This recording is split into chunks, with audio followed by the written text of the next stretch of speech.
consult this, so.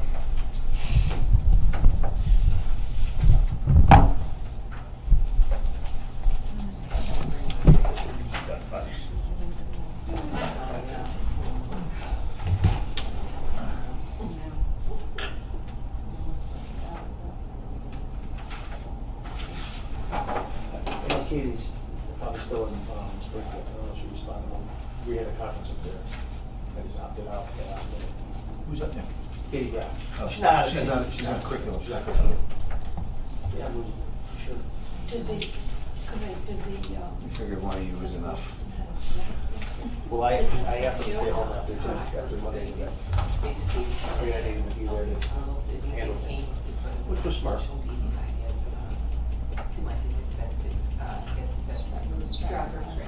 Yeah. Yeah, yeah. So it was on the news.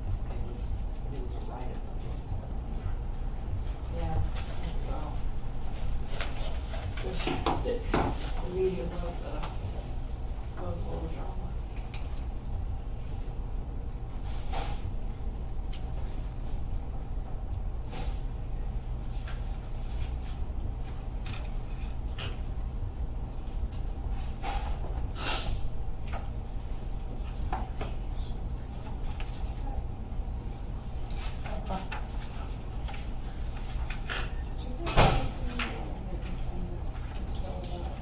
Separations? Yeah. I sent it. Don't worry, don't look ready. It's March. I did have Oh, who's that? I've just started the process. scheduling. Lou, you all Well, set I'm back almost there? done, but We're good. I'm trying Yeah. to get a jump Hey, we on might it. as well, it's 4 o'clock, so we might as well start. Tough schedule. Start as soon as we get out of here. Yeah, and then Okay, we've I'm got gonna to call go to out order something the if you wanted, you know, you guys do a good job. Wednesday, March 20th, 2024 Policy Review Committee meeting to order. I'm Bill O'Brien, Chairman, and we do have a quorum. And I'm glad to see the first thing we're doing is a resident, non-resident policy, because everybody's had some input on this. Do we have minutes on it? Except for this. Yeah, there's 2 sets. January 17th and February 21st. About it twice. Feels it, Bob, you wanna do it? Okay, can I have a motion to approve the minutes of, was it February 21st, right? January January 17th, 17th. February 21st. How come that's not, is that? Did I give you the wrong one? Has you printed out before? Oh, okay. You are the wrong. That's different than the one I had. I got it. Thanks. Okay, yeah, so we'll have a motion to approve the minutes of January 17th and February 21st, 2024. So moved. Second. Second. Any discussion? It's Yeah. minor, but on the 17th, did we meet at 6:30 at night? It says time 6:30. We did? I think the first meeting we did, and then We we did? switched it. Okay. Yeah. I think so. Good, that's just a question. Okay, all in favor? Aye. Aye. Passes unanimously. Thank you. So now we can do the resident, non-resident policy. So I had asked our attorneys to look through it, and I think I emailed, Teresa had emailed everybody a copy. They made some adjustments to it, and I figured we should probably talk about it if there's anything. I had a couple questions about a couple things, didn't know if it should be, some of things be written a little better or differently, or, but didn't know if anybody else had any thoughts. I had one, Mike, under exceptions, number 5, what they added, so removing appeals, is that standard practice? I guess if an attorney wrote this, Yeah, he did. it's Yeah, legal, yeah. but you know what I'm saying? It just seems like, we're not giving them, the parents, the right to appeal. Yeah. I'm guessing the decision is, the decision to transfer within the district is discretionary, so it's not pending any legal precedences, so I think that's why it says it shouldn't be appealed. I had 2 questions on it. Number 4, why was Flood and Bunnell only called out and not Why was it done in that manner? That's interesting. Yeah. I see what you're saying. Yeah. Shouldn't it be all schools?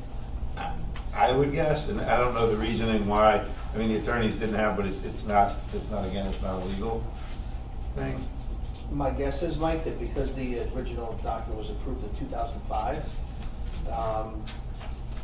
there may have been a larger imbalance than there is today. Okay. That makes sense.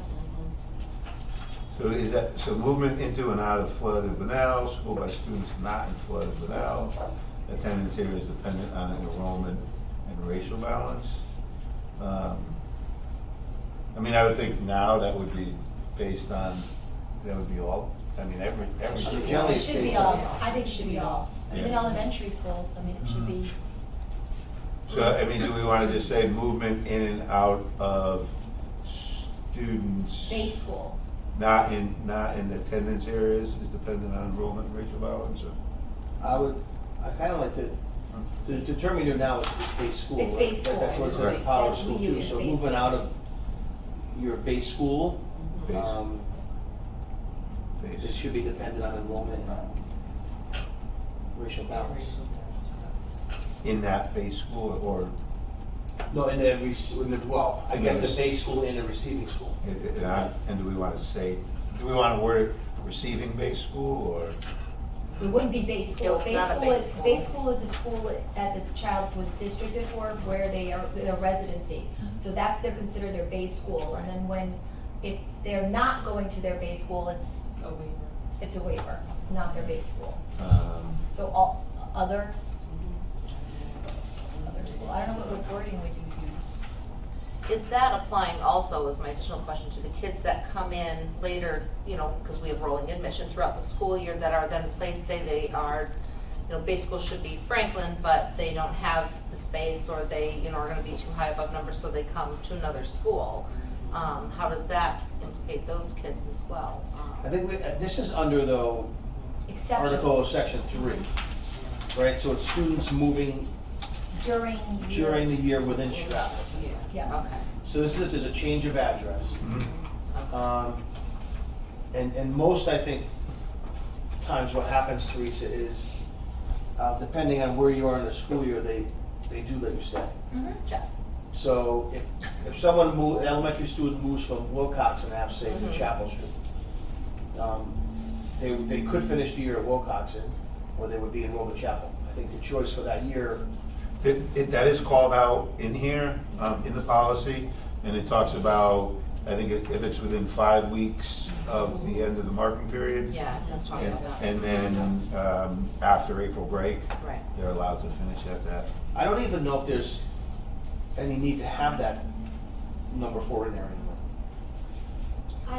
Yeah, Yeah, doesn't make sense. no. Movement into and out of the student's base school by students not. Because it would apply the same, why only the middle and high schools, why wouldn't it be the elementary as well? And why would it be under, An for a exception. change of address Exception. during the school School year? year. I mean, that could be a general statement Yeah. when you look at a waiver portion. You just say waivers will not be granted until, now, I'm a big proponent of no waiver should be granted, No, Mhm. none. you know, but because it leads to inequities. I just don't know if that belongs there. I think hand in hand with what Jack said earlier about 2005, there was a time that Flood and Benell were the two target schools that it was not equally balanced. And it was probably put in there for that specific reason, but now they're pretty equitably balanced, and that's just movement, period. If someone moves in, you're gonna look at enrollment, you're gonna look at balancing, you know, in order to place stuff. Yeah, I feel like that number 4 is not needed, or just needs to be reworded. I mean, the only way to reword it, if we were, would be something like movement into and out of a student's base school is dependent on enrollment and racial balance. I think that's important, but you said you saw it somewhere else. I saw the part about, which wasn't the exemption of moving during the year, well, you know, this was during, students moving during the year within Stratford. So as long as the wording is wherever you saw it, we probably don't need it, but I would say if the wording's not there, the way you just read it, I would just leave it that way, just to cover. But I don't know if the reference to flood and Benel is No. relevant. No, The revision, we're all in yeah. agreement But then with that, also it what doesn't need to be there. happens, could there be a situation where a family moves from, their financial situation changes and they move to a bigger home somewhere in North Stratford? Yeah. And their expectation is that if I move there, I'm gonna go to Chapel Flood Benel. And can it be told, no, you can't go there? Is that a realistic possibility of something that we would do? There's boundary weight lines for each school, right? And then there's feeder schools for each middle school, and then Right. feeder schools for the high school. So if those are established, I would just think that would be the criteria for attendance at the school. I think those waivers when they're, and I haven't seen much of this new study they're doing. I don't know if it's even something you can discuss, but Slam? yeah, when they look at boundary areas for elementary schools, I'm sure they look at geographical regions, and they base it on homes in the area and kind of general, population, age of the population and things like that. So it makes sense that they would take that into consideration of the potential enrollment in the school when they outline those boundaries. Yeah, so I think two of the criteria we've given them were, do you remember through the exact wording? It was like racial balance and school capacity or building capacity. Obviously, one of the things we had originally, it was least impact, and so it's my understanding they're gonna come on Thursday, the first Thursday of the month, and give us their presentation with their findings, but. But I Jack, just that's don't know all- if that number 4 is relevant for moves within Stratford at this point. But that's more the reason why I think a statement like that should be in here. Because room, once they do whatever number they decide to go with, there's a lot of new students that come into sometimes certain schools more than others. So there's room, right? If we're trying to balance 80% capacity in all the schools, there's gonna be room. And again, one school could be overloaded just because of where people keep flooding in. And if we're trying to keep it But then wouldn't balanced the and purpose of fair. the study be to examine that potential or possible? I know when they built Stratford High School, they looked at the 10-year enrollment projection, and they said, you can't build the school for anything more than what the Right. highest projected enrollment is. If you do, then there's no reimbursement from the state, so it's 100% by the town. So that's, they came up with the number 1,050. So, but if you look so if you start at the beginning, if a pupil moves from one attendance district to another within the town, he must attend a school of his district. Bona fide Stratford residents may not pay tuition for their children to attend a school outside of the district in Stratford. And then these are the exemptions. I don't know that it would be terrible to say movement into and out of a student's base school is dependent on enrollment and racial balance. Just think it would cover us just in case you needed it for, if one school becomes unbalanced. You know what I mean? When you say unbalanced, you mean what, just racially unbalanced? Racially, Or number-wise. Number-wise? Both. Because it seems like we're almost there racially. Not number-wise though. Number-wise. But is that number-wise based on how the current lines are designed for It is, attendance? Or is it based on? but Yeah. sometimes you know what they go with, it might have, I think it's, I think the way, where I started off with Diana is advocating for now, I guess having something in there covers people just in case, but I think, maybe there's something that says, all efforts we've made to, for students to attend a school that's in their designated area of residence, so to speak.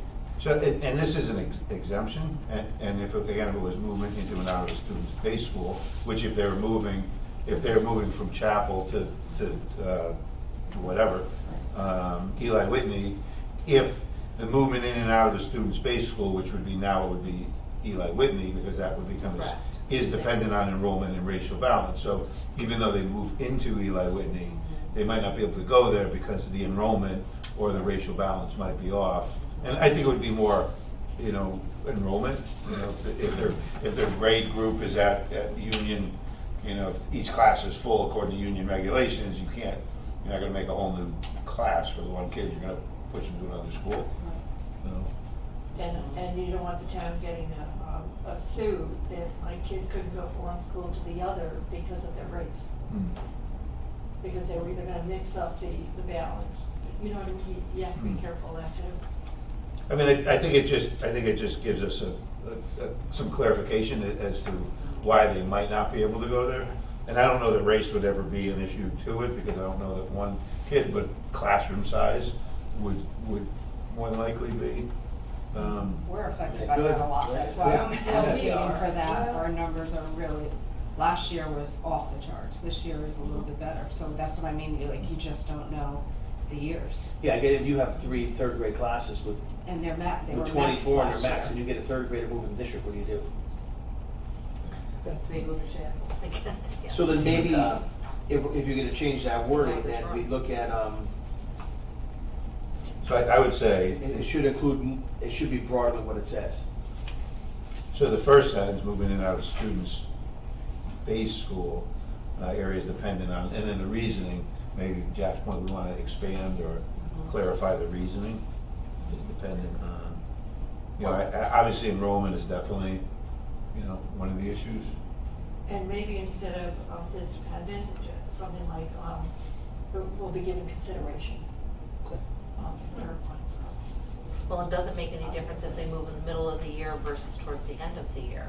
So if they're gonna ride out their base school, even though they've moved to a different base school area, are they gonna stay where they are to the end of the year and then have to make that switch over to their new base school? There's Which also, will play with the there's numbers also as well. some dates that you always put in, like there's certain time frames of like when the move, like if it's early versus after a certain date. Just tighten it up a little bit. Like, for example, it says April 1st, like April 1st, that, you know, like for some situations that students would then be able to remain the remainder of the year and then some not. Right. So I don't know if dates are something to be considered. So I think the exceptions are students moving during the year out of town, where it talks about the marking periods, the April vacation. Yes. Dates. But students moving within Stratford, it doesn't, There's no dates. there are no dates, yeah. Right.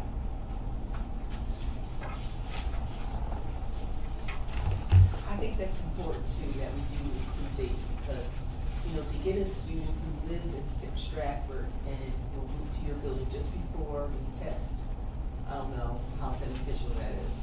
You know, they should really remain in their base school during that, say, SBAC period, or just make a comment. Yeah, and maybe we want to put the language in May, you know, May stay or May, because the parent might be like, no, I absolutely want my kid to go to this new school, you know. So it's not mandated, No. but, you know, Also, it the gives. best interest of the child too, it's some best interest of the child too. Yeah.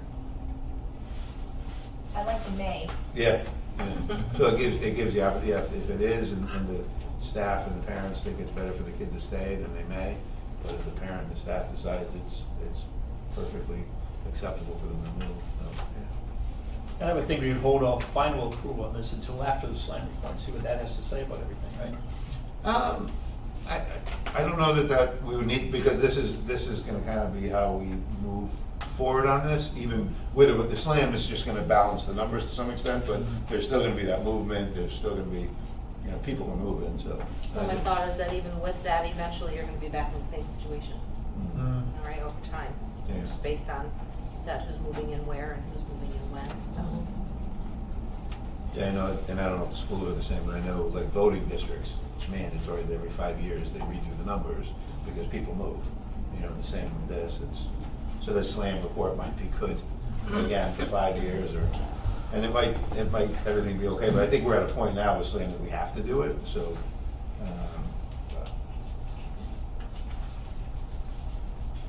Now, going back to the very first thing on the resident students A, between ages of 5 and 21, what about the 22 for the Strive kids? Does Yeah, I was gonna ask does about go that in too. there? Should that become 22? Well, this is what the attorneys put in? Right. So, Jack can help us out with the age, is it 22 or 23? I think it's 22 now. It is 22, I thought it was 23. Yeah. Maybe we wanna move that to 22. We'll change that. So before we jump on it, do we wanna finish up though the discussion on just number 4? Or do we wanna spend a little time to think about that? Well, it does need to be reworded if you're gonna continue, it's gonna remain there. Not quite sure how the verbiage should be, but Okay. Yeah. And it sounds like we wanna keep it, but just yeah, just take out. shift the yeah, wording around yeah, a little bit. Change the verbiage. Maybe we could take verbiage similar to like number 2. If a student moves within the Stratford district, enrollment or placement in their new base school will be dependent on enrollment and racial, or we'll consider enrollment and racial balance. So you got number 2 starts, if a student moves within the Stratford school district, and then say, placement in their new base school will be dependent on, consideration will be given based on enrollment and racial balance. Something like that. I think that's appropriate. That way we get, the consideration not dependent. You're saying. If we remove it's flood and staying. Vanilla as the only schools we're gonna consider for, we take into the every school in the district.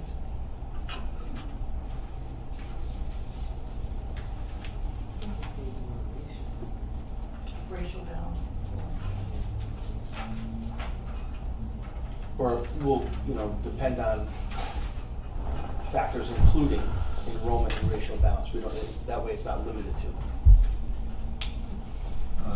And then, so it's dependent on the enrollment, racial balance, enrollment numbers even, the racial balance, and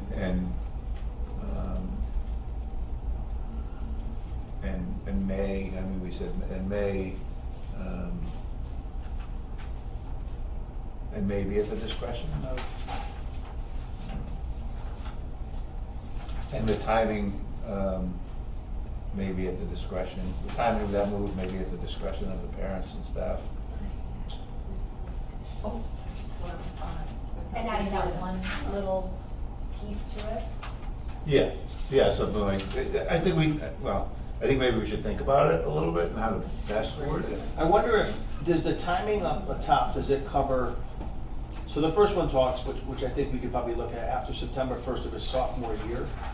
That means they could stay for their junior and senior year, but if someone moved in October of their sophomore year, they're gonna get pretty much 3 years of high school. And then the next one says after September 1st of the 7th grade year, and then it talks about 5 minutes left in the marking period. So I wonder if we have all the big time periods covered. So just go, so I mean, once you get to the movement, there's all those other things, the exceptions you have to get through. you guys are the educators, so the I mean, most time parents, I think, in frames most would be- schools would say, and we get them all the time, like we moved on, and even sometimes it's a senior who moves out of town, right? And it's after April 1st, they have the option to stay. Right, so if a family moves on May 20th, they're not gonna wanna say, hey, I wanna start my kid May 22nd in the new school and pull them out. They're gonna keep them there, and based on this, they can. So I think it makes sense. I don't know how much more detail we need, Mike. I think we have all that outlined as far as dates and those exceptions. So I think a more broader statement there about just moving to a new school within the Stratford district. Consideration will be given based on enrollment, racial balance, something like that. I think we're good. Are there programs that are specific to different schools? In other words, if my kid's in a certain program, does There's a that couple. factor into giving me an exception or a transfer? There are some. Okay. Yeah, I I think wonder if if we. it's a district program and they've been placed Yeah. into that, usually that's special education students. So if their Okay. IEP has placed them into those programs, then where they live within Stratford doesn't really come into play with that. Yeah. So Okay. it's really more so around what their needs are Okay. via IEP, yeah. And who's the person or group granting exceptions? Is it this, go back to the superintendent? I'm going with the central office. See, Central oh, office. Yeah, Okay. I would think most of these exceptions, though, are the superintendent. yeah. Should be that office. On page one, it references in the superintendent's discretion, but then as we go on, I just wondered about the. Yeah, that's waivers. for a student age 19. Yeah. And if they, we just got one today, so I'll have to talk to Heather, but if you feel they can't graduate by the age 21, Yeah, then it look, we talk about placement in an alternative program. Right. What would that look like moving forward? You know, we have to figure that part out. So that may be something that has to be looked at too. That second paragraph, because if, like for high schools, that would be Alpha currently, the credit recovery program, but we're not gonna have that. We may have to look at that, that second paragraph of A on page 1.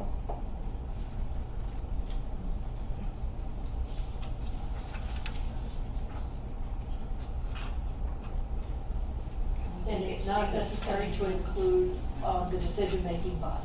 It's understood, central on waivers or. Yeah, the responsibility for waivers has kind of shifted offices a few times, at least in my, 9 years at Stratford High. But that's definitely usually a superintendent or designees type of. Right now it's COO. Yeah, Right and now it's Pam. and now, and Pam does a great job. She, if it's a high school waiver, she includes Katie and I in the discussion. We talk about it, we look at all the information, we make a decision. Yeah, nice It's approach. hopefully best for the kids, but also preserves the integrity of kids not bouncing back and forth. But that would be included, Pam would be included in the superintendent or his designee, Yes. or their designee. Right. Yep. So before we go any further with that, we'll look at that language, you guys think, or? I would think For so. number 4? Yeah. Yeah. Yeah, I think Yeah. 4 could be redone. Well, it needs to be. Needs to be redone. And maybe the may part, maybe that should be a separate number, a number 6, if in the discretion, if in the, I don't know, opinion of the staff and family, that students should be allowed to stay within a set amount of time to complete certain assignments, they may, whether it's the answer or whatever it was, but something along That could those. probably get covered in 4 if we worded the way Jack suggested. You said something about such as. So such as Yeah, enrollment, yeah. racial balance, and time, or some Yeah. timing, or And something timing like of that. And request. then that Timing covers of all request. of it. Yeah. That actually includes the testing. Right. Given the Yeah. good- yeah, nice. Enrollment, racial balance, state assessments. Well, the timing of request. Timing. Yeah. Make it a little bit Falls under all more, that. Yeah. make it more broad. Although we do have racial balancing, do we have to state that? Well, are all schools Question. currently in the state guidelines for being racially balanced? So it's a state mandate, Jeff? Yeah. And I think we've got a couple that have just popped over, they're on the verge, right? We have a couple that are right on Yeah. the cusp, probably, but everybody so far is okay. Yeah. I mean, we could say just based on enrollment numbers, that would cover all of it. Yeah, that can cover all of it without, Enrollment numbers and other items such as timing of request, test, test request, whatever. Timing of request. and the timing of the request covers that too. It covers everything. So- I like that even better, Yeah. leaving out the ratio. So to simplify the whole thing? Yeah, you can consider it, yeah, you don't want to deny for that reason. So to simplify the whole thing, then movement into a student's base school is dependent on enrollment numbers and other criteria such as timing, Yeah. timing of request. Time of request. Yeah, time of request, something And just having and other criteria such as other criteria could mean there could be other things too, Yeah, so yeah, other Keeps it a little criteria open-ended. such as, it Yeah. kind of leaves it. it leaves a little more like dot, dot, dot. like that. A little bit nuanced. So, are you guys okay with that? Yes, Yeah. So then I would make a motion to rewrite number 4 to say, movement into a student's base school is dependent on enrollment numbers and other criteria such as timing of request.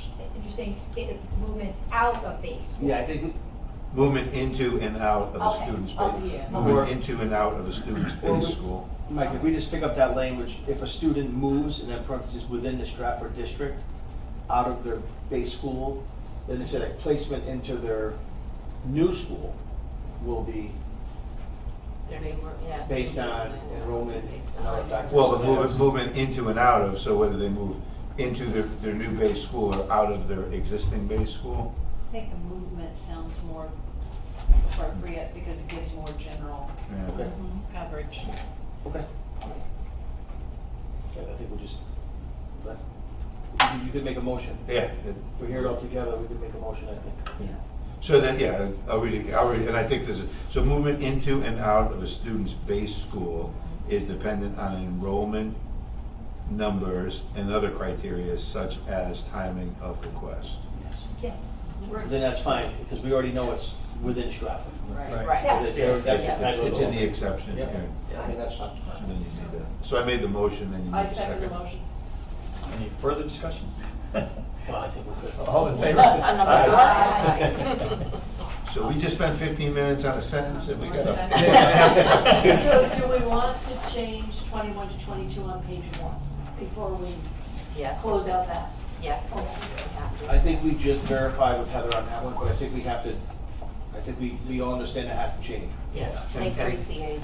We verify the age and. Right, and the sentence below, well, A, Yeah. it says 21 in 2 areas? Yes. Yes. So it is- Yep. Yes. So we'll verify that with Heather. And then, so the other one, the only other question I had on this was students planning to move to Stratford. So that it, and this is, I guess maybe it's not for this area, but it says the decision regarding residency status shall be made by the superintendent. I was thinking more along the lines of a residency, and this might not pertain to this, maybe I misread it wrong, but if we're looking into a child's residency, typically it's initiated by a phone call, and then there's an investigation, I think. And I'm not sure if this is necessarily, now that I'm looking at it, but it should be dependent on the results of the investigation. But this heading of this students planning to move to Stratford, Yeah. that would be more along the lines of students already in the district. Right. So. Yeah, I view this as someone's moving from out of state, they're buying a house in Stratford, and they're planning to come. I know there's something about foreign exchange students, we haven't had, I've never seen a foreign exchange student. My time in Stratford, but I don't think they have. I think they had a program years ago. Yeah, yeah. We did, we Yeah. did. It was very popular. Now, our committee of, let's see, it was Diana, Jack, and Mike. I thought one of you said something about affidavits. Did you have a question about affidavits? Yeah, so the affidavit, so we know the state law says you can't transfer guardianship of a child for educational purposes. But there's an affidavit that was created by the Stratford Public Schools, maybe, Teresa, what, like 7, 8 years ago? I'm not even sure. Mostly for, it was put in place mostly for, sometimes there's a situation where a grandparent may actually be raising the child and not have guardianship. It was put in place to have something, some formal type of documentation. I think what has happened in times like now, everyone wants to come in with an affidavit, and that's not the case. It should be reviewed more thoroughly. A parent signed to say they're living with their brother, or with their aunt, or with their Right. cousin, So that or would- with their best friend to go Yeah. to school in Stratford. So that would be on page, the bottom of page 1 and top of page 2, I think. Because I think all you have to do, I mean, quite honestly, you can write a letter, a handwritten letter, have it notarized, and transfer guardianship of your child over to somebody else. And it's Usually considered one legal. will take that. Okay, But it technically can't be for educational purposes only. right. And that's item A.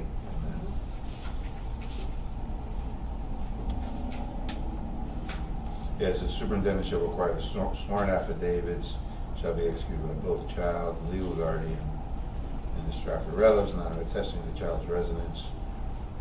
And the superintendent may also require any supporting documentation.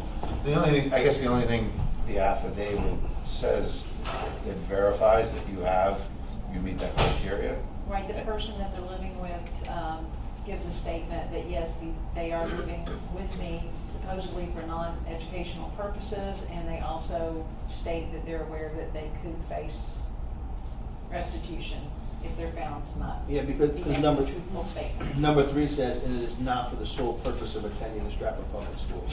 Right. Right. And I think that's what we see more often than not. Yeah. Like that's the sole purpose of the affidavit. Yep. And it's a legal and binding document, it's a sworn. I don't think, well, ours are sworn or not like No. notarized or anything, No. it's just filled out by the parent. It does have to guardian. be notarized, I think, but you can go anywhere. You can walk into the bank, get it notarized. I used to have a no school one's counsel that questioning was. it. Yeah, exactly. And then it's notarized. Yeah, Yeah, we all know that. Throw it up on Facebook, I need a notary. They're always saying that's the person in front of them. They're not notarizing a document that that's a true statement. Right. I mean, Notary's only notarizing The signature. you're saying you're right. I mean, I don't know if it's, because I think he changed one of the definitions of the legal remedies, but, I mean, the superintendent shall require sworn affidavit signed under penalties of perjury. Where are you guys? Oh. The Rena I'm and on our page lot. 1. Page 1, Page bottom two. paragraph.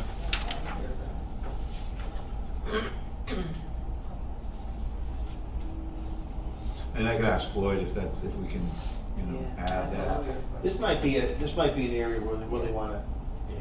get some legal advice on, just to make sure that we're doing it the right way. Yeah, we want to. Because there's a state statute and then there's kind of past practice in Stratford. Um,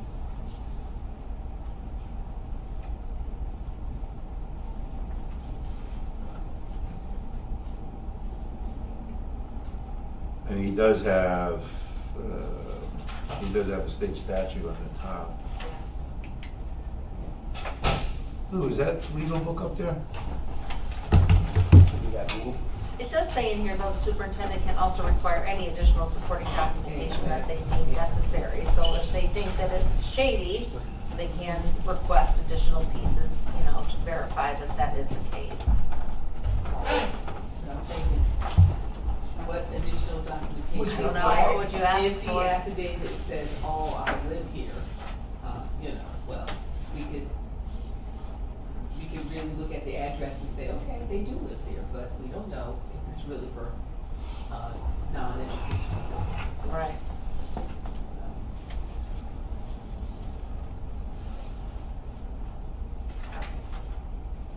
Well, while we're on this topic, is it okay to talk about the anonymous tip line at this time? I have a couple questions about that. Well, it really wouldn't go in this policy, I don't think, because it's a residency department issue with the anonymous tip line. What does that come under? That would be if someone wants to report a residency, like fraudulent. Right. I don't think that's more a service that we have. It's not really a policy, but I mean, if you wanted to put it in there, I don't think it's something that would actually be in a policy.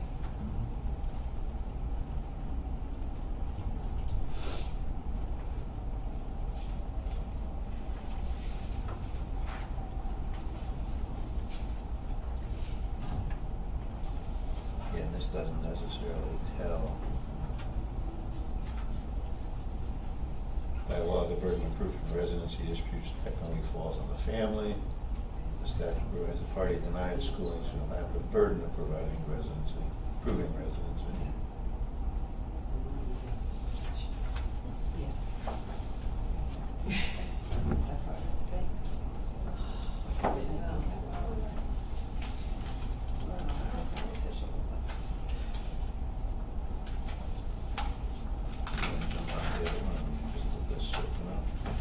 And the other thing I wanted to bring up was, Jack, you mentioned about waivers. Congratulations to the Bunnell basketball team for winning the state championship, but it's brought to my attention that several of those players wavered into Bunnell. And why? Is it done just for athletics? I don't know if I could answer that. I know some are longer standing waivers than others. I know one was I'm going to live with my grandmother now. which is a different district, but again, that's, I don't know if this is the time or the place for that. We Right. had a big conversation with the superintendent and the administration, Mm. since it involves families and could have some identifiable parts to it.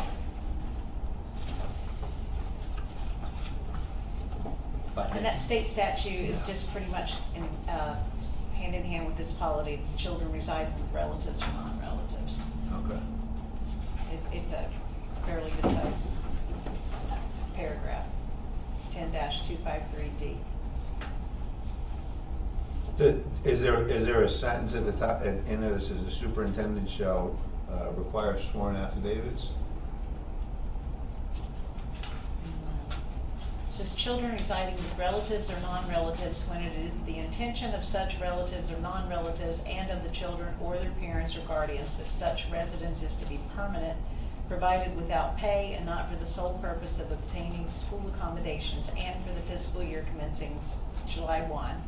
Each fiscal year thereafter, children not requiring special education who are residing in any facility or home as a result of placement by a public agency, including but not limited to government, federally recognized Native American tribe, other than a local or regional board of education, and except as provided by subsection, shall be entitled to all free school privileges.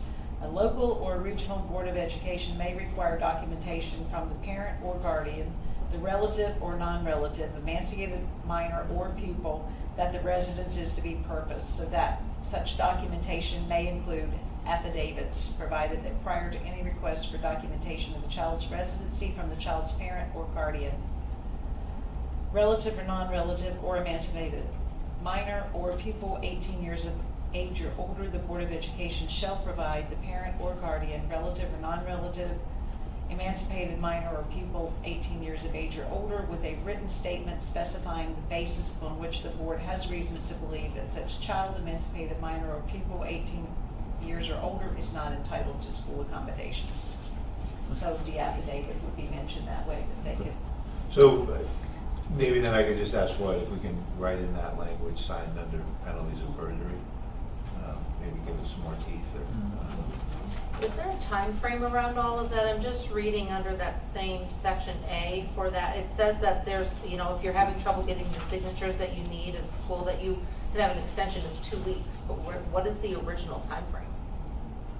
Because I don't see that anywhere in here. And I didn't know if it was maybe under, you know, state or federal law and we just adapted a piece of that and it didn't make its way in, or? I know when they come through registration, usually they have to have something in place in order to say where they're living and who's their guardian. We couldn't put them in without at least that. It does say before the student is permitted to enter the school system, that the affidavit must be processed and approved. Maybe it's before the first day of school. And they get an extension. I think we're all guessing, right? So I'm wondering if we're able to maybe write something in around that. I don't know if it would start, you know, at registration, and then there's a window of time, you know, Yeah. that you, if you fall under this, then that's kind of, you know, what your starting point is, or if it has something to do with another piece of your getting into the system.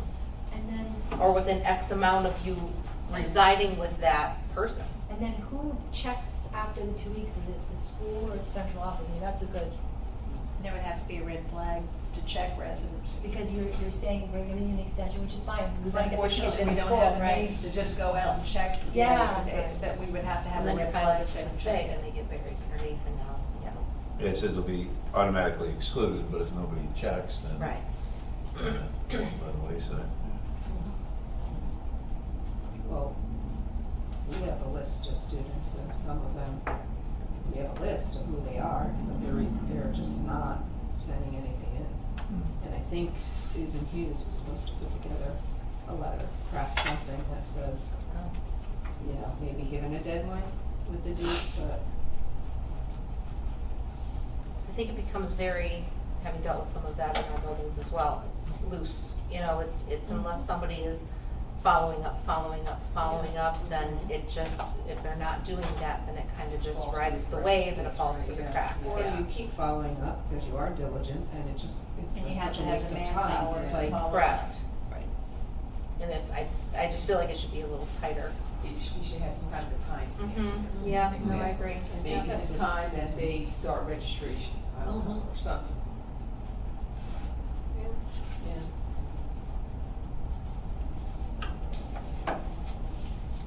And I don't know, is there a time frame for them to get all the registration paperwork in? The two pieces from the state get into school is a birth certificate and proof of residence. That's it. And that's all they need, Once that right, 'cause happens, then you we have get to put them in by Right. state Even law. if So they're I not think a lot of this would be a immunized. Floyd vetting it, like you said, and so that he can reference state laws and legislation, because we can't just come up with numbers or timeframes unless we know we're abiding by the law.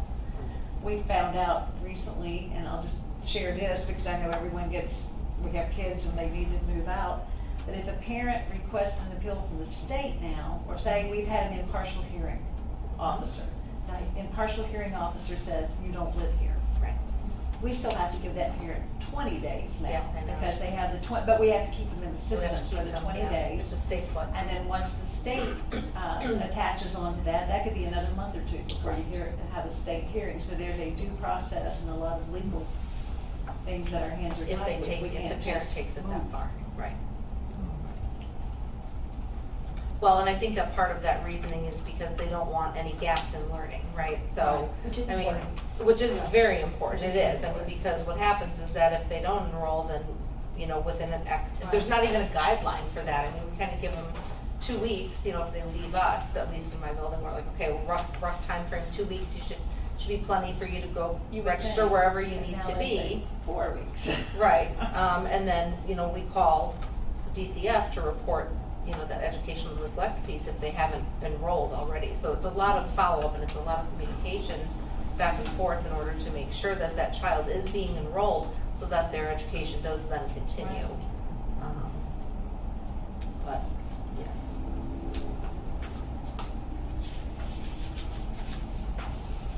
So I guess then the rest of this is just getting some clarification from Yeah, I would Floyd. think so. Sounds like it. Yeah. Okay. All right, well, good discussion. I guess we can go on.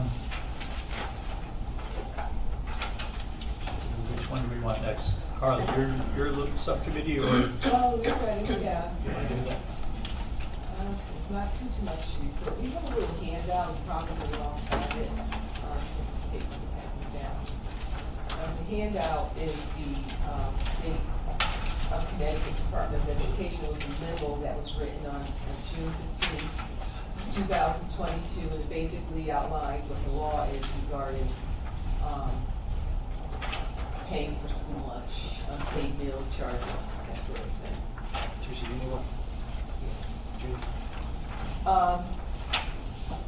So that memo basically supersedes anything that we could ever put in our Stratford Board of Ed food service charging policy.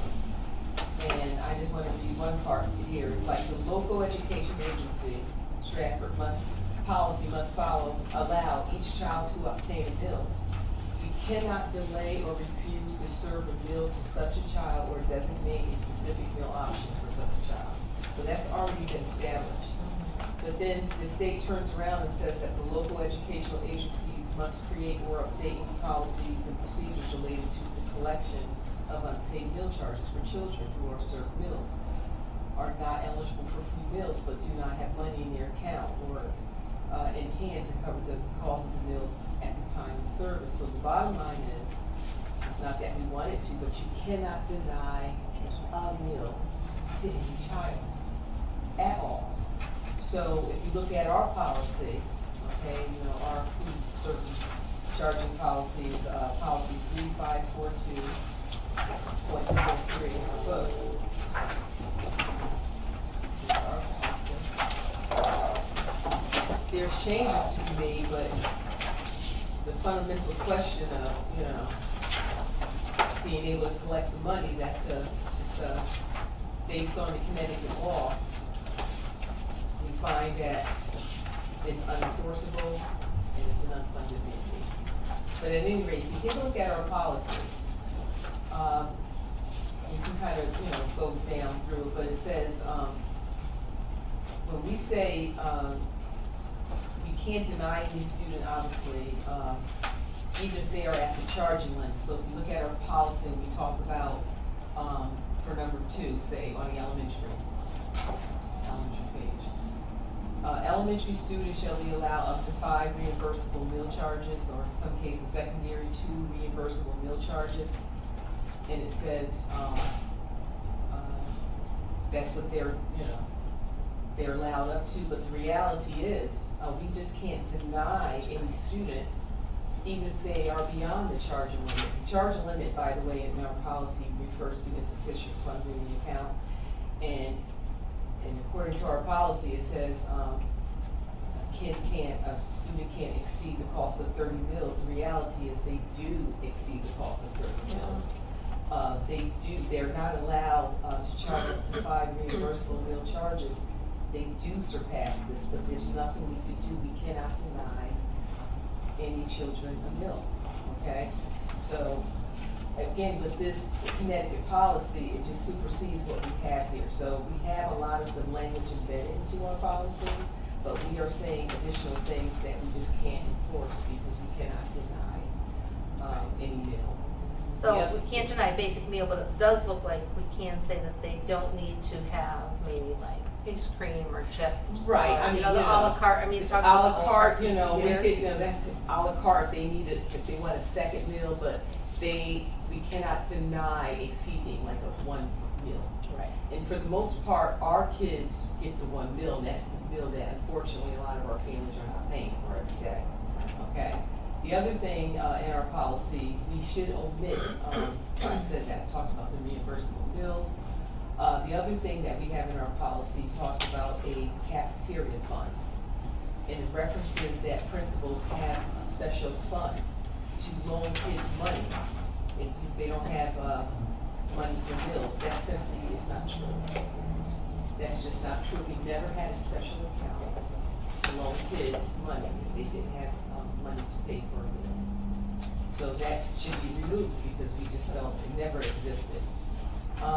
And then also it mentions about a pool of money. You go down to 4.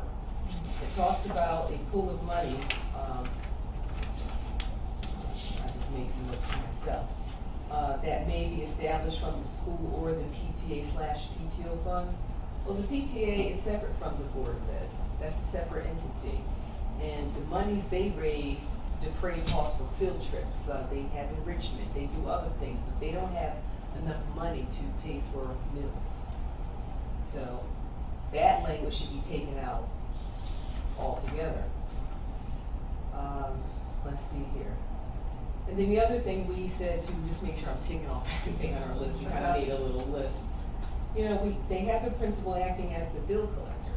And honestly, with all the demands on our time, our focus should be on, you know, the teaching and learning part of it. We just think that this duty rightfully belongs in the administration center as opposed to us trying to collect monies. And when you take a look at our policy, as I mentioned before, it really is an unenforceable mandate because if a family decide, you know, well, they can't afford to pay or they don't want to pay, we cannot force them to pay according to the state of Connecticut. Was there anything else? Great summary. The only other things I see is, on page 1 of the Stratford yeah. policy, it says meals for needy Yeah. students. We were offended by needy. We would like it to say eligible students. Yeah. Because that was, And also of the omit references that suggest that students are the ones that should address all these issues. It's really the parent, you know, it's not the student. And it does mention the reduced price meals in here, which is no longer something that the state is offering. You're either free or full. so eliminate, reduce. Well, it says free, well, we do have free and reduced lunch applications, I will say. The applications may say that, but the state is not offering that as a piece anymore, so that we don't have reduced price. I wonder, yeah, as I was just saying, we have the stable, some kind of a stable grant this year, so if they fill out the free and reduced application, if they're reduced, they actually are free. They're So free, I thought it was right. because of that particular grant, I didn't realize that it was permanent. You may be correct. But, so, you know, we talked about this, and honestly, we can clean up this policy, but in terms of the collection of account balances, we're in this conundrum. How do we do that? We can't deny any kid. And it shouldn't be the principal's responsibility. And we're not sure how to solve that. I didn't do it, I don't know, so I didn't get to read the whole thing, there was an article in Connecticut Post about the, you know, it said $100,000, like the state's $100,000. I saw that, I'm like, I think Stratford just paid $1 million for, you know, I mean, 100,000, if we only had that number, but we'd be lucky. Carla was successful in getting a copy of the contract Yeah. with the food provider, food service, Sodexo. Yeah. It was hard for us to interpret. What idea that I had last time is, can they pick up some of the cost? Can there be a little bit of give and take? Yeah. But there's certainly administrative fees. It's hard to pull out. So we wondered about, who did you think it might be helpful to Well, talk to? Pam Mangini, I mean, you know, this is a document, you almost need to be an attorney Yeah. to read through it. It's very dense, and it really doesn't state about, you know, who's to collect balances that are unpaid. It just kind of outlines the responsibilities, say, of Dexco, the responsibilities, the district, that sort of thing, making sure Dexco, for instance, as a food service management company, are following all the federal guidelines and nutrition guidelines and that sort of thing. But it does not really delineate who is responsible. So I don't know how it really got on the desk of the principal to collect the bill. But, so again, this was just a resource we looked to. We thought maybe we could get some answers, but we didn't really get any answers. But the bottom line is Connecticut's very clear about not denying a child, not that we wanted to, but you just cannot deny them a meal. And when parents, for whatever reason, when families don't,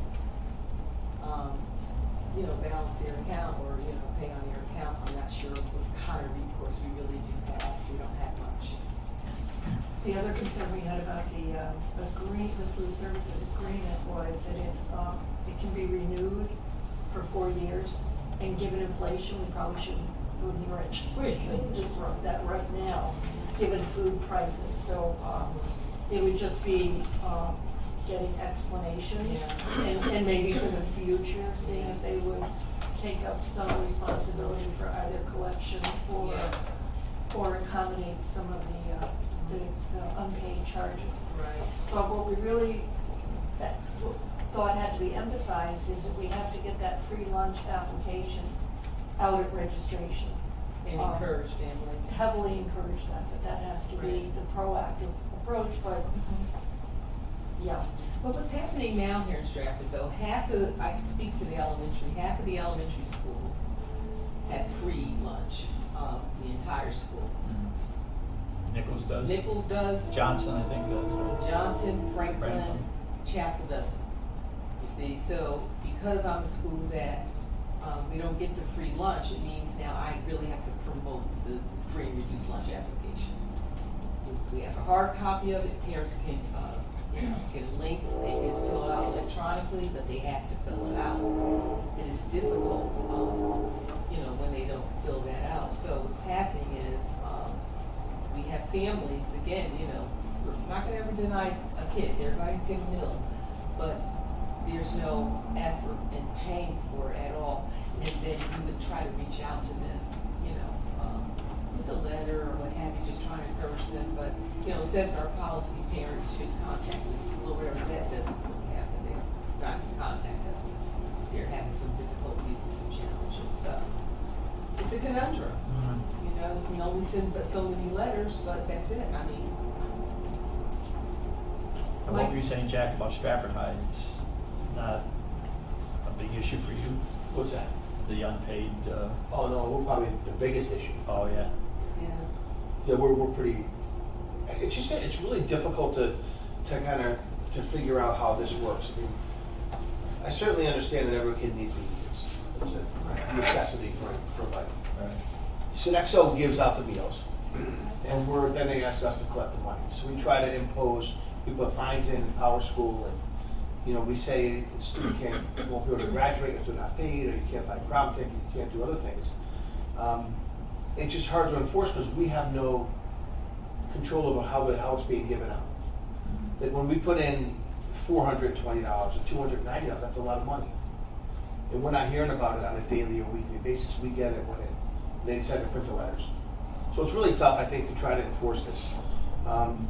It's You unenforceable, know- that's part of that's the issue. And I've had conversations with Sodexo, and I get along well with them. I think they do a tremendous job for what they need to do. But you know, I have pictures. I don't know if I still have them. But when you give a high school kid a scoop of pasta that's smaller than my fist on a plate, it's literally this big.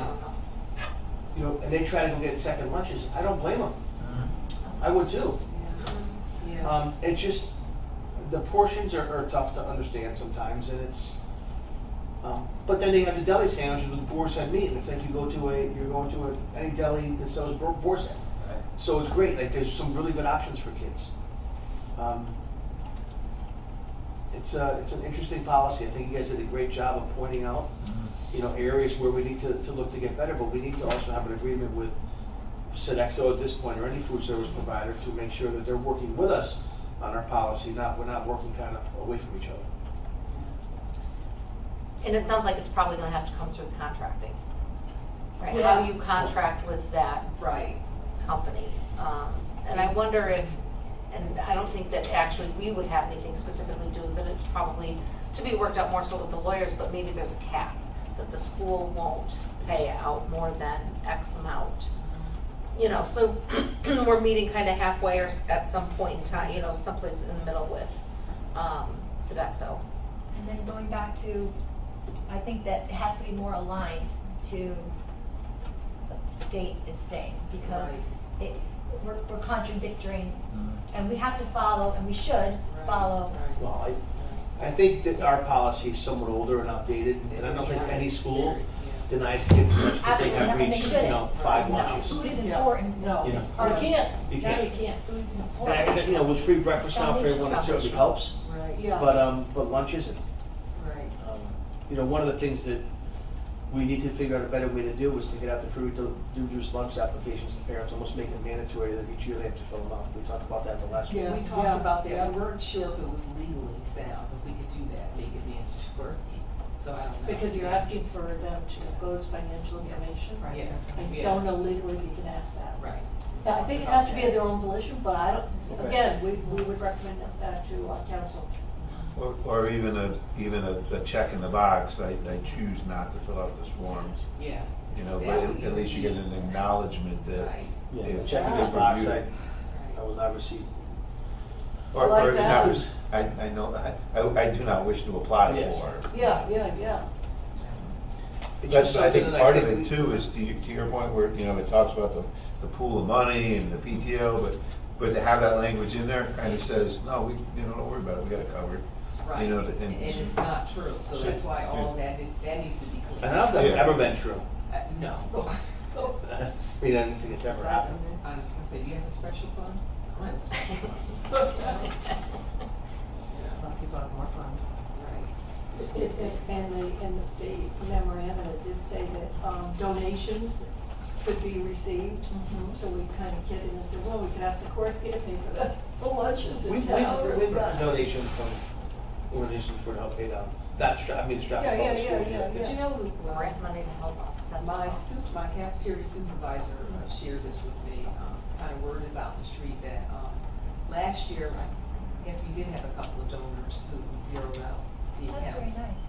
We did, in Stratford, and parents said, well, why pay when they're gonna zero out the accounts anyway at the end of the year, so why should I pay?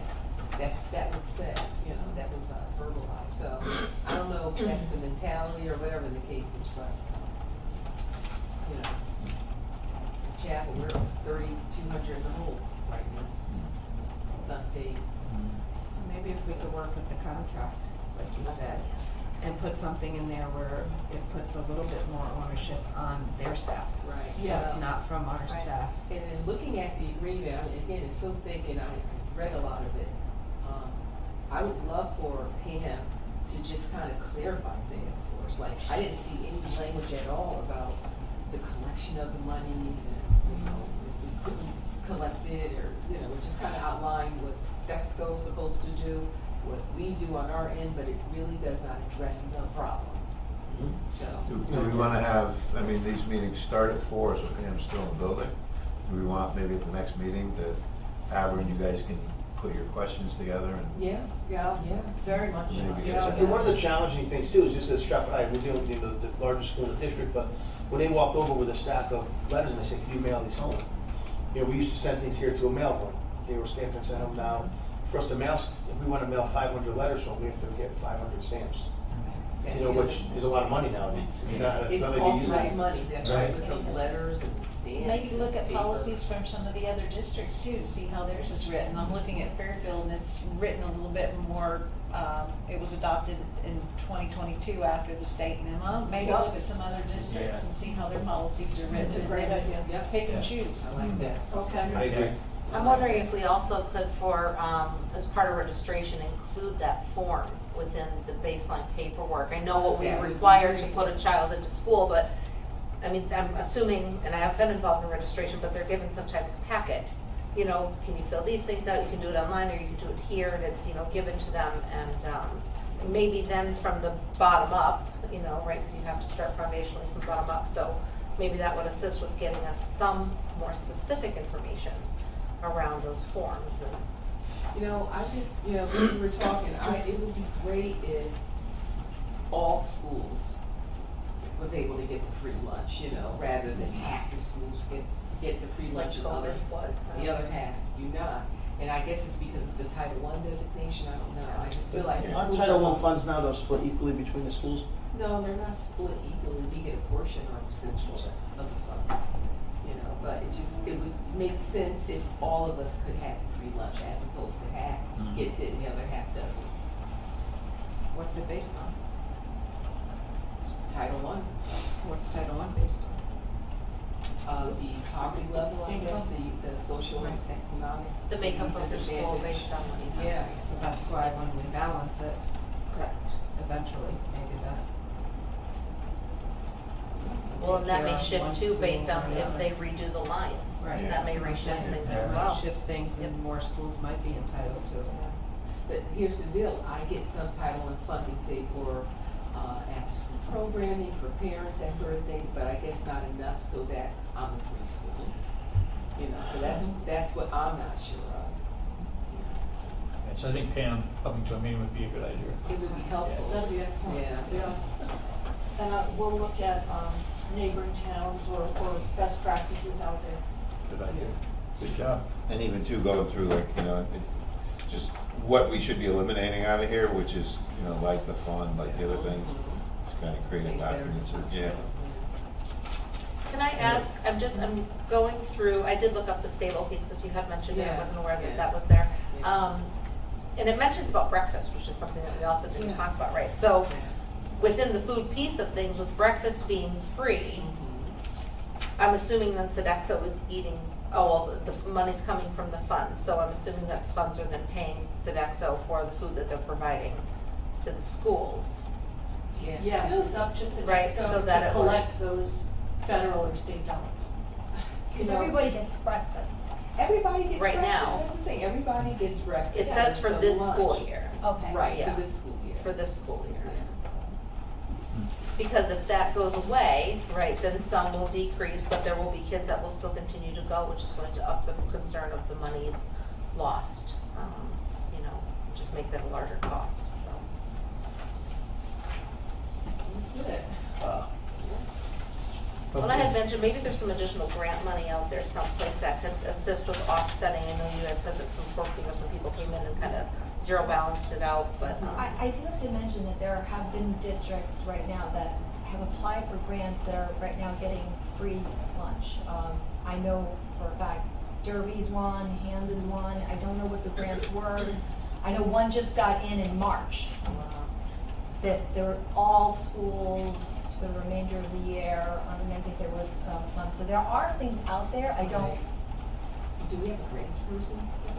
No, we Not have two yet. part-timers right No, now. we okay. did. so there was something out there. And I think it's only for this year, I mean, I'm gonna say that, I'm gonna qualify that statement. I believe, I don't have all the information, but I do believe, I think talking to other districts, yeah, and looking at their names, but I do believe that there's some districts that are, Yeah, we'll follow through on that too, but, and I don't think the issue's going away, so I think that some of these grants, maybe even more grants, we're gonna see opportunities. You know, Maybe that, in that article in Connecticut Post, I didn't get to read it, but there might be some helpful information in there. yeah, Um, yeah, it did mention a few, Vernon, and a few other ones. Yeah. Okay. Okay, I realized I jumped over the age of entrance policy that we said we're gonna place on the March 25th board meeting. Yeah, I think it's there. So that's just gonna go for a first read. Yeah, and I think last month we went through it and it was okay. following, with we're following the state guideline. Yeah, Yes, right. yes. It's not much, It just makes the adjustment to the new. Yeah. And then how about the last subcommittee? You guys wanna do a quick report or?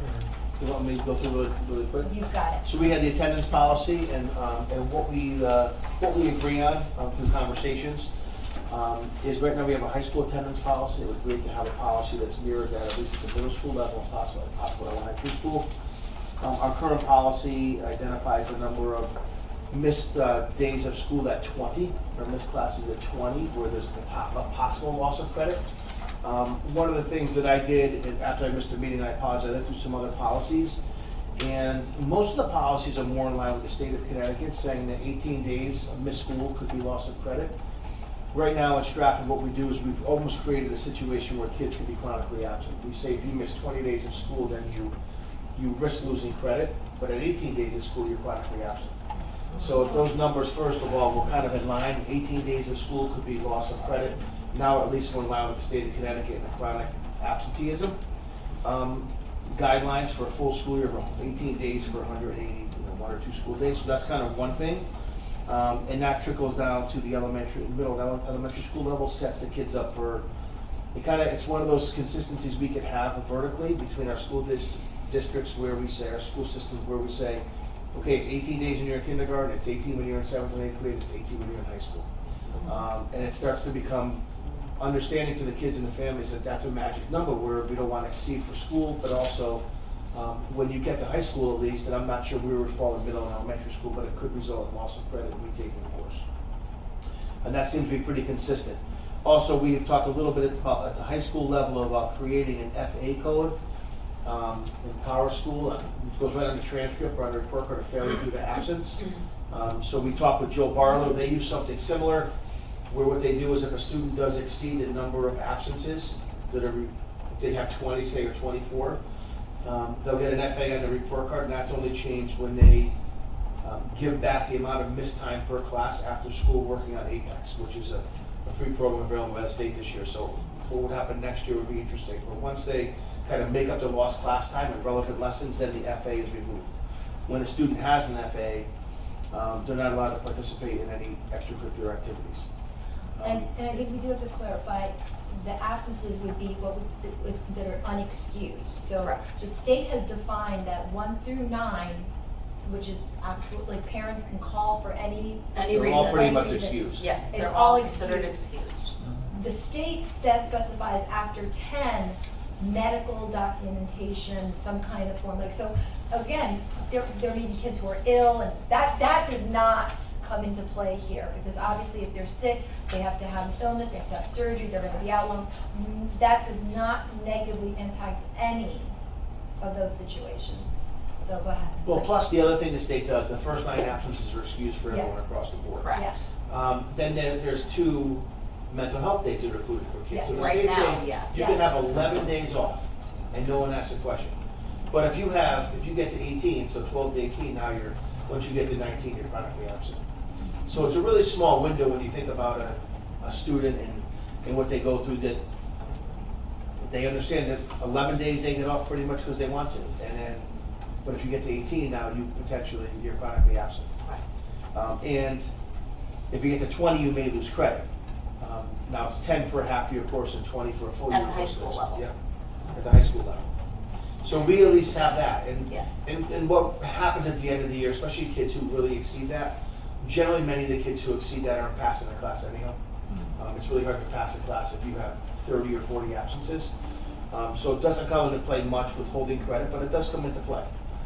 That's why we want to try to put in here some type of additional code that lets parents know that right now the credit's being withheld because of absences. So the contract's then created, if the attendance improves, if you miss only more than 2 days the rest of the year, whatever, and you're passing the class now, that's when move the grades put in. But we want to be able to let it be better known to parents and students that we're tracking attendance. I mean, we meet once or twice a week, our attendance committee, for an hour and a half, and we work constantly, calling kids in and sending letters home. So it's a lengthy process, but our policy also says that it appeals with the superintendent. I don't know many superintendents that want to meet with students and families to appeal a grade, geometry class because they were absent 26 days during the year. So we want to be able to clean that up a little bit and make sure that some of that is given back to the principals in the building to have those meetings, those appeal meetings, to make sure that, one, our students are being held accountable, two, they're in school, and three, they're getting the education necessary to go to the next grade level. Those are one of the challenging things. I mean, attendance doesn't become a problem in high school, so to speak. The kids who are chronically absent in ninth grade will chronically absent in eighth, and in seventh, and in sixth, and in fifth, and so on. Usually it's a pattern unless there's something specific going on. That's why having that policy that's consistent, downward or upward, depending on how you look at it, I think would benefit all the kids in Stratford. I like that idea though. Yeah. I like that idea. Consistency. The consistency, and I think that, on the end of middle school and elementary, we really don't have a huge leg to stand on. No, we have There's no nothing that recourse, we nothing. can't, affect credits, they don't have them. There isn't, we can't withhold anything, we just no have to. recourse.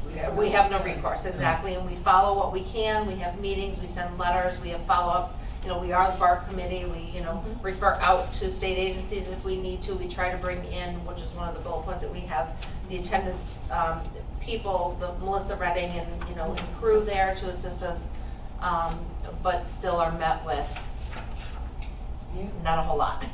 And obviously providing resources and supports as Right. needed. I mean, if there's things going course. on, we're always there to meet the needs of Correct. the families Right. and the children. Yes. Because obviously, if there's something going on, we're available to, Mhm. with resources. Or accessing the outreach workers to assist us Yes, within building for those absolutely. pieces. But sometimes parents are shocked, oh my gosh, I can't believe that it's gotten up to that level, And or number already. And I think that's one of the things that I don't, and I don't think it's out there as much of them understanding that maybe our transparency and informing them early on about the kinetic attendance and the importance of, and I think that after COVID, like during COVID, that also has come into play with school and home and and that's just.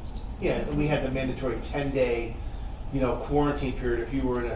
If we were all sitting around this table, we would Right. all have to be sent home for 10 days. Yeah. Right, when Yeah. when the world was in panicking, right? So, I guess understandably so, but then it went to 5 days. So, Right. yeah, we certainly saw a huge uptick in chronic absenteeism. Mhm. We also, I think we have some system work to do in the district with Power School and how attendance is captured. Oh, we did talk about that as well, because I believe, and Marina and I can remember if it was Power School, there are options that we can purchase into Power School where there's automatic text sent, and there's things like that. I believe it's Power School, and that there is another program that districts can use, Versus, but there's Yeah, like some the alerts, share. yeah, because there's, right now, I'm gonna say for us, we rely on the same thing, having the meetings, Yep. getting the data, getting the letters to the Yep. secretary, other people making phone calls to meetings, administration, counselors, social workers, all of us do, Visits. home visits, all of Yep. that.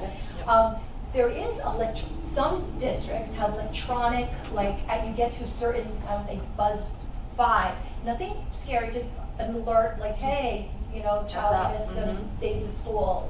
And it's just automatically generated versus us generated with letters and the mailing and all of that. So we'd like to see if there's something like that on Power School, and I do know some districts who have Power School who are generating it electronically. I don't know what the access is, and And it may be something that we have but haven't paid into, that is accessible to us. I'm not sure if that's Pam Finnegan or somebody else that it would be a discussion with around that, or how much it would be to do that, if it's there as an accessibility. it's surprising piece. that you don't realize that one day here, one day here, one day here does accumulate, and I think that sometimes even us as adults, we don't, oh wow, I didn't realize Right. that we were at this point? I would say though, on the elementary level, we try to really underscore the importance of attendance at our kindergarten orientations. Mhm, we do too. We link it to the child's academics and that sort of Yes. thing. The other thing too, Yeah.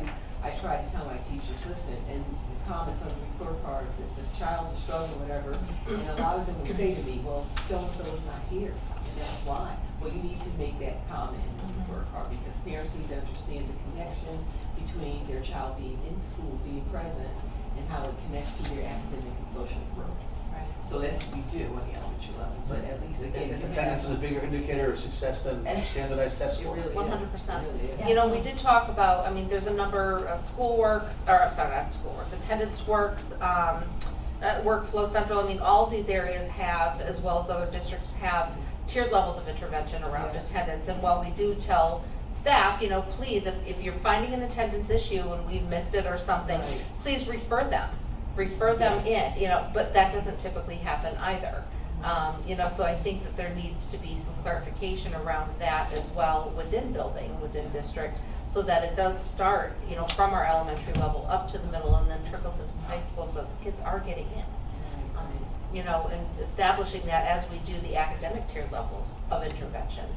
Yeah, yeah. So that it's spelled out. We have resources in districts, some of them are understaffed, you know, or, you know, overloaded, you know, and not always accessible or not always to fully do the jobs that they need to do, and then it falls back on the building people who we also are, you know, in the same boat. So it becomes very challenging, especially when we are being met with a wall continually by parents that, you know, and then if we do call, say, DCF, they want to know what have you already done, right? We So don't do too much. in building, we've kind of established what we need to do, but it's not district-wide. Right, right. So I think that tiered level of intervention should be established somehow within, I don't know if that's policy-based or more, you know, a different realm of things. Something needs to be done where we're all kind of following the same type of protocol. One other thing too, we saw an uptick in this year, and a lot of kids have gone out of the country. On for, vacation. Yes, like, vacation. not- Well, Yeah, we I'm talked about talking that too. months, like Yes. going to the Middle East. Yes. For 2 months. Yeah, month and a half, 2 months, yep. Or going to South America for 2 months. We've gotten a lot of that. In fact, they've been gone for several months, to the point where they disenroll their child. We So- suggested that they disenroll because they're Yeah. gonna be gone for so long. Right. So we've seen a lot of that this year. I don't know if you see a lot of it on the secondary level. We do see some, and we were told Some not as- to count those as excused absences. The problem with us, if you choose to disenroll a student, with the amount of new students we get enrolling, they may come back and not even You get the may same not be- courses they right, have, Right.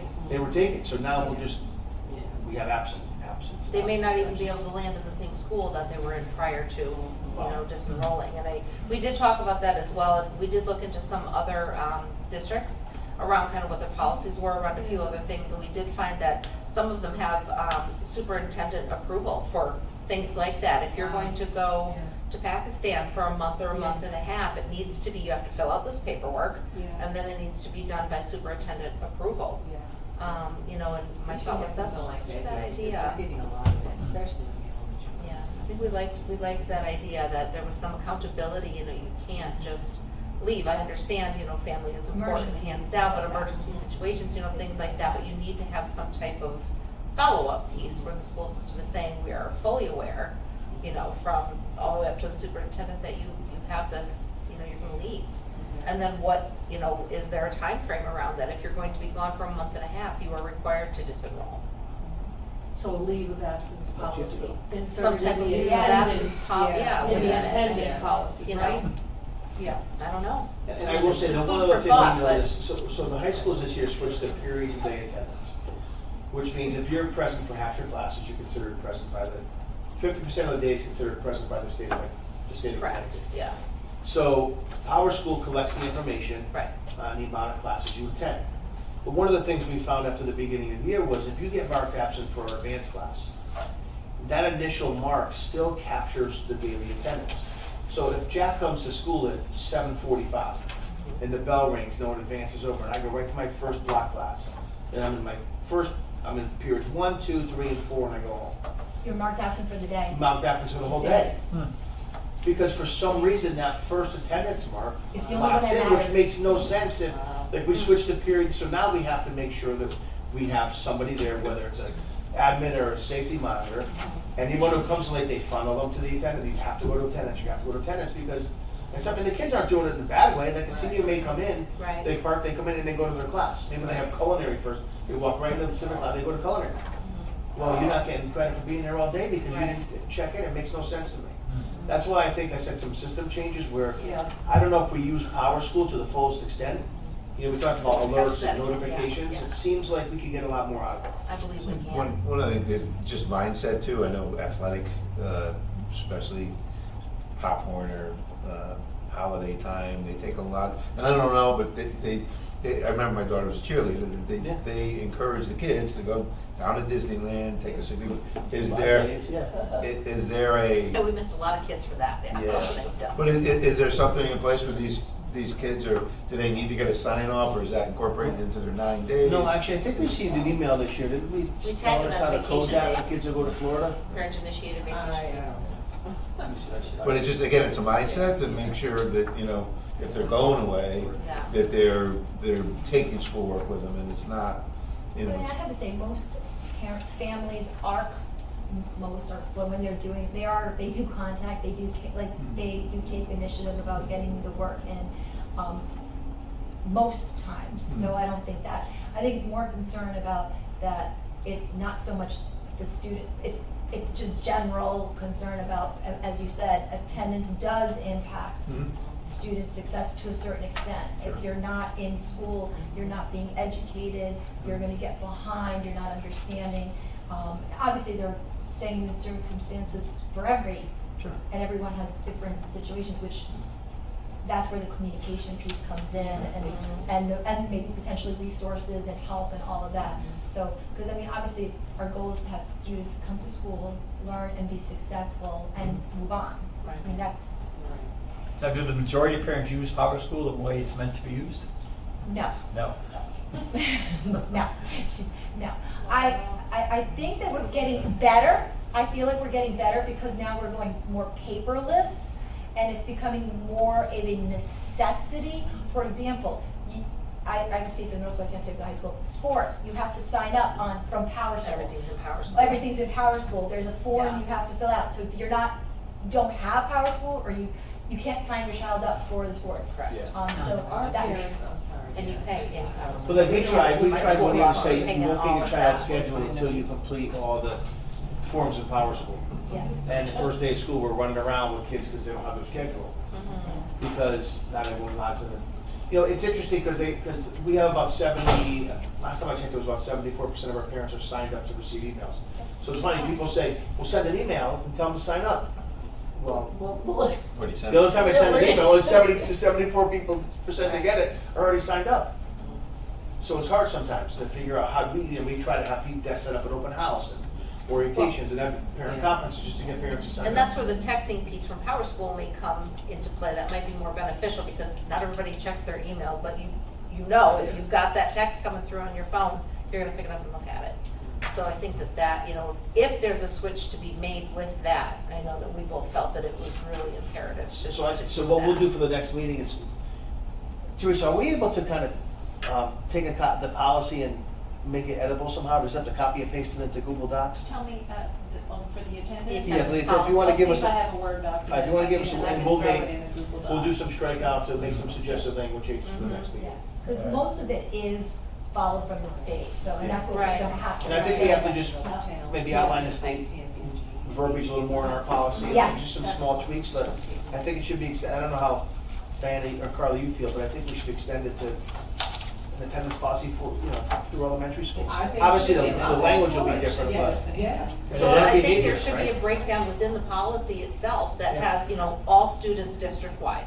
And And our old then, homework policy, or our homework yeah, like, policy. and then, high school, middle school, and And elementary. I'm saying that 18 days is considered by the state of Connecticut chronically absent. If you miss 18 days, you have 180 days of school, so 18 is 10%. Yeah, so we shouldn't allow our kids to be chronically absent before they violate our attendance policy. Yeah, I like the FA idea on the, Yeah. Yeah, I think that could get, especially at the high school level, I think that could be huge for us. Actually, I think the state policy, when we looked at it, said that at 4, the schools should start contacting. Yeah, we We start. do, Yeah. we start. We have a we Stratford, start we have a four. guideline for Stratford for that, we Yeah. do that. We do Yeah. 4, 10, and 15. Yeah, I think we do closer to 10, like 6, 7, 8, like we're starting to call, but yeah. I'm gonna run over to town hall. Well, Joanne, have Okay. fun. See you over there. If there's any homework, I don't know, because we're residency, we're kind of close to the end. So if you guys decide you want to start something new, just let me know Okay. if I'm on it. So you want to run the thing by the lawyer, right? The attorney? Yeah, I'll do that, Yeah. but I mean, yeah. Sounds good. So, yeah. I think, Bye-bye. I think we just need to continue I'm actually to meet and go gonna through go. So you things. have to go? I think he's right, we just. We strike We it need, out.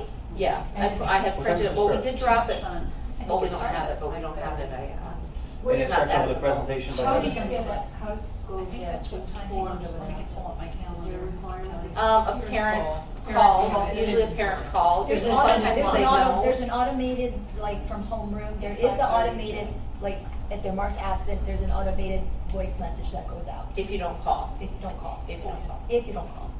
Yes, ours is supposed to go out Otherwise, every period. main but office is it hasn't following been, up so we're on not the sure. elementary end. We can't control that, but Or every the nurse. period attendance is taken, supposed to notify the parents if they're not there. Right. There are alerts, because there are parents who get the alert that a child was marked absent from a class. Correct. Because we do get, Yep, Johnny was marked, Yeah. like, Bobby, Cindy, Yeah, whoever, and we're like, oh, wait a minute. Mm-hmm. So they do get these alerts, so parents do get alerts, or can get alerts, families can get alerts if they're marked absent for a class, not even so much the day, because they know that they're in school, but right, they, it's class-based. but class-based, they can get an alert. Yeah, they have, you can set up, like as a parent, you can go in and set up how you want to be notified. I Yes. used to do weekly. My wife did daily, I did weekly for our kids. So, and you could check for grades, for attendance. So every time an attendance mark was put in there, you would get notified. Right. And there's If you did families like that, and immediate families that, there are responses, so families some that people do that.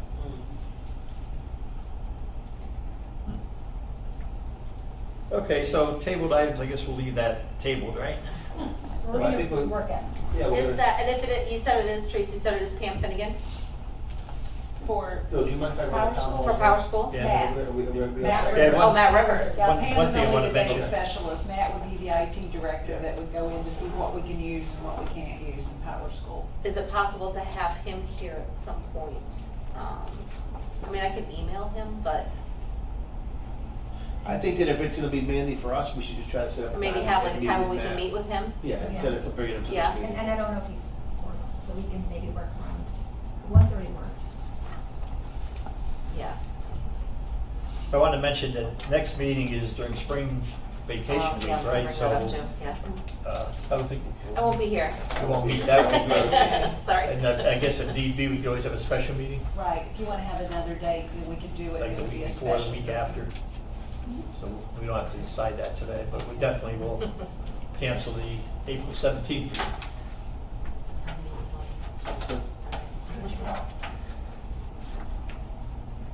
Any other open discussion anybody wants to throw out at this time?